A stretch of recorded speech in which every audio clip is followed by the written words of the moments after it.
Apa hukum membaca Quran digital? Quran dulu tidak ada di kertas. Quran itu bukan kertas yang turun melayang-layang. Quran adalah suara, suara yang didengar oleh Nabi Muhammad. La tuharrik bihi lisanaka lita'jala bih. Jangan engkau gerakkan mulutmu ya Muhammad. Nabi tidak menulis. Nabi buta huruf. Maka Nabi manakala dia mendengar suara Jibril, dia gerakkan mulutnya. Datang Allah berfirman, la tuharrik, jangan kau gerakkan mulutmu, dengar saja baik-baik. Inna alaina jam'ahu wa qur'anah, kami akan mengumpulkannya. Jadi ketika ada orang membaca Quran di kertas, sama dengan membaca Quran digital. Karena dua-dua itu tidak ada zaman Nabi SAW. Baru ada Quran dalam 30 juzuk, dari surat Al-Fatihah sampai surat An-Nas, itu pada masa Khalifah Abu Bakr As-Siddiq, ketika dia mengutus para tentara untuk membunuh nabi palsu bernama Musailamah Al-Kadzab, nama kampungnya di Yamamah. Lalu meninggallah 70 penghafal Quran. Khawatir Quran ini akan musnah, maka dibukukan menjadi satu. Bagi yang membaca Quran melalui buku tulisan, baik.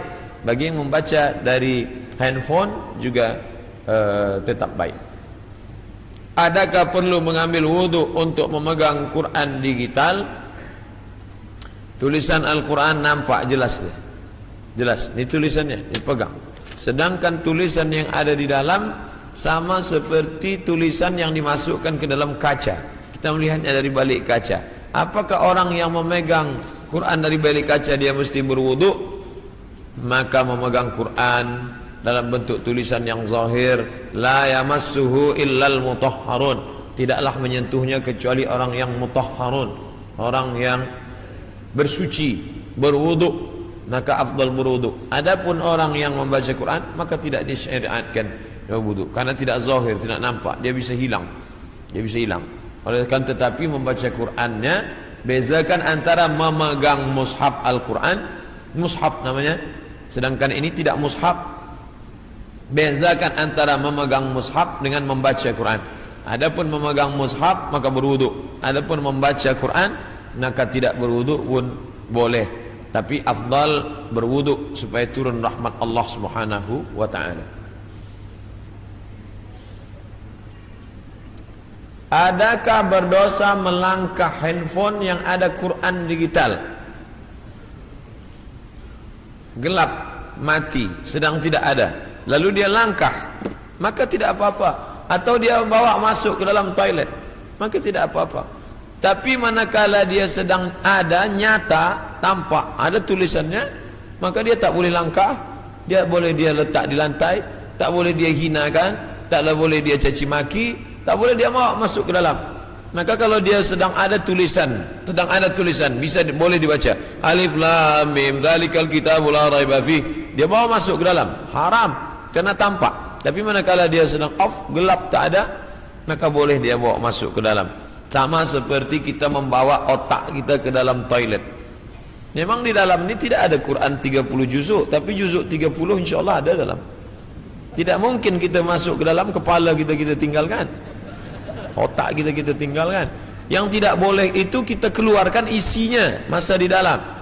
Masa kita di dalam kita keluarkan isinya, Bismillahirrahmanirrahim, itu baru tak boleh. Begitu juga dengan rakaman-rakaman MP3 yang ada di dalam. Dia sedang off, boleh. Tapi manakala dia sedang berbunyi, bersuara, bergambar, maka tidak boleh.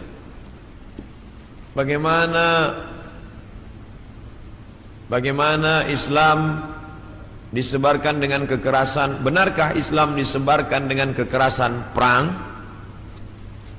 Seandainya Islam itu disebarkan dengan perang, maka tidak akan ada Amitabh Bachchan, Sanjay Dutt di India. Karena Islam dulu punya kekuasaan. Seandainya Islam disebarkan dengan perang, maka tidak akan ada Sphinx, tidak akan ada Kristen Ortodok di Kaherah. Itu padahal Islam berkuasa di sana. Itu menunjukkan Islam datang menebarkan kerahmatan, kasih sayang. Tidak ada satupun yang terusik, tidak ada telinga yang dipotong, tidak ada mulut yang digunting. Ketika sahabat mengatakan hadza yaumul malhamah, ini hari balas dendam, mari kita balas mereka. Nabi berkata, hadza yaumul marhamah, ini hari berkasih sayang. Disitulah turun ayat, idza jaa nasrullahi wal fath wa ra'aitan nasa yadkhuluna fi dinillahi afwaja fasabbih bihamdi rabbika wastaghfir innahu kana tawwaba. Berapa tahun Nabi berkuasa, berapa tahun sahabat berkuasa di Palestina? Mengapa gereja masih tetap berdiri? Mengapa tidak ada mereka yang dibunuh? Itu menunjukkan fitnah bahwa Islam disebarkan dengan kekerasan dan perang. Bagaimana hukum orang Islam mengambil upah membuat tempat ibadah orang kafir? Bersyubhat. Maka tidak boleh. Ini terkait dengan masalah ibadah. Nabi pindah dari kota Makkah menuju Madinah. Penunjuk jalannya itu Ibnu Uraiqid, non muslim. Boleh, tak masalah. Nabi tidak ada gandum.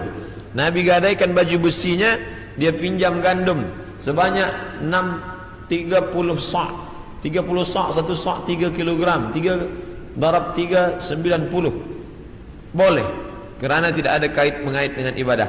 Tapi kalau sudah terkait dengan ibadah, wala ana a'budu ma'abattum wala antum a'buduna ma'abud lakum dinukum waliyadi. Begitu juga tukang emas yang dia buatkan salib sebagai buah rantai, maka dia sudah masuk dalam ibadah. Jangan sampai ibadah tidak ada barokah rezeki dan na'udzubillah mengalir dosa. Apa hukum bekerja di bank konvensional? Bukan bank Islam, bukan Islamic bank.